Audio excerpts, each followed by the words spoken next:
आज हम एक प्रेरणादायक कहानी सुनाने जा रहे हैं जो आपको समय के सही उपयोग का महत्व सिखाएगी। यह कहानी है महान संत गौतम बुद्ध की। एक समय की बात है, गौतम बुद्ध अपने शिष्यों के साथ एक छोटे से गांव में प्रवचन दे रहे थे। उस गांव में एक युवक रहता था जो जीवन में सफलता पाना चाहता था। वह हमेशा सोचता रहता था कि कैसे अपने समय का सही उपयोग करे, लेकिन उसे इसका सही तरीका नहीं पता था।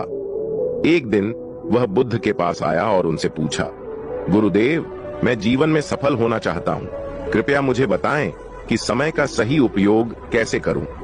गौतम बुद्ध ने मुस्कुराते हुए उस युवक को पास बिठाया और एक कहानी के रूप में समझाने लगे। बहुत समय पहले की बात है, एक समृद्ध राज्य था जहां एक अमीर व्यापारी रहता था। इस व्यापारी ने अपनी पूरी जिंदगी में बहुत धन संपत्ति इकट्ठा की थी। उसकी उम्र बढ़ने लगी और उसने सोचा कि अब समय आ गया है कि वह अपने बेटों को जीवन का एक महत्वपूर्ण सबक सिखाए। उसने अपने तीनों बेटों को बुलाया और उन्हें 3 कीमती मोती दिए। उसने कहा, ये मोती बहुत कीमती हैं, इन्हें संभाल कर रखना और सही समय पर इनका उपयोग करना। बेटों ने सोचा कि उनके पिता ने उन्हें बहुत बड़ा खजाना सौंपा है। उन्होंने उन मोतियों को बड़े ध्यान से एक सुरक्षित जगह पर रख दिया और अपने अपने कार्यों में व्यस्त हो गए। समय बीतता गया और तीनों भाई अपने दैनिक कार्यों में मशगूल हो गए। वे मोतियों को संभाल कर रखना तो नहीं भूले, लेकिन उन्होंने कभी यह विचार नहीं किया कि उनका उपयोग कब और कैसे करना है। पहला बेटा एक व्यापारी बन गया और अपने व्यापार में इतना व्यस्त हो गया कि उसे समय का ध्यान ही नहीं रहा। उसने सोचा, मैं अभी बहुत युवा हूं, समय आने पर इन मोतियों का उपयोग करूंगा। समय बीतता गया और वह व्यापार में इतना लीन हो गया कि उसने मोतियों का उपयोग करना ही भूल गया। दूसरा बेटा एक योद्धा बन गया। उसने अपने जीवन को युद्ध और विजय में बिता दिया। उसे लगा कि युद्ध जीतने के बाद ही वह मोतियों का उपयोग करेगा। वह अपने प्रत्येक युद्ध को अपनी प्राथमिकता बनाता गया और मोतियों को सुरक्षित रखता रहा, लेकिन उनका उपयोग कभी नहीं किया। तीसरा बेटा एक विद्वान बन गया। उसने अपने जीवन को अध्ययन और शिक्षण में बिता दिया। वह सोचता रहा कि एक दिन जब वह सबसे बड़ा विद्वान बन जाएगा, तब वह मोतियों का उपयोग करेगा।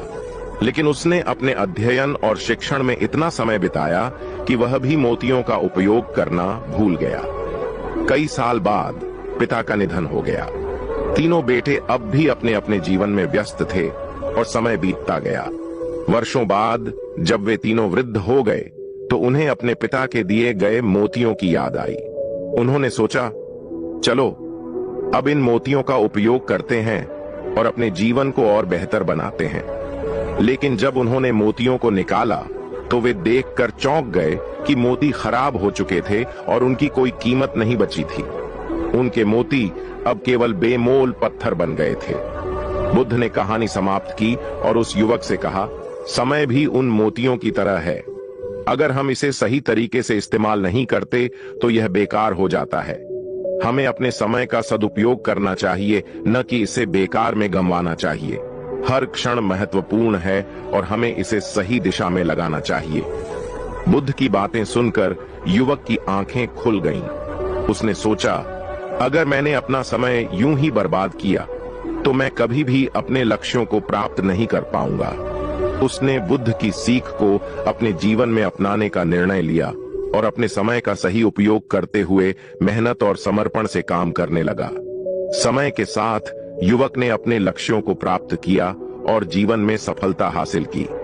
उसने यह सीखा कि समय सबसे कीमती संसाधन है और इसे बर्बाद करना सबसे बड़ी भूल होती है। इस प्रकार गौतम बुद्ध ने एक सरल लेकिन प्रभावी कहानी के माध्यम से समय के महत्व को समझाया। यह कहानी हमें भी सिखाती है कि समय बहुत कीमती है और हमें इसे सही दिशा में लगाना चाहिए। हर क्षण का सदुपयोग करें और अपने जीवन को सफल बनाएं।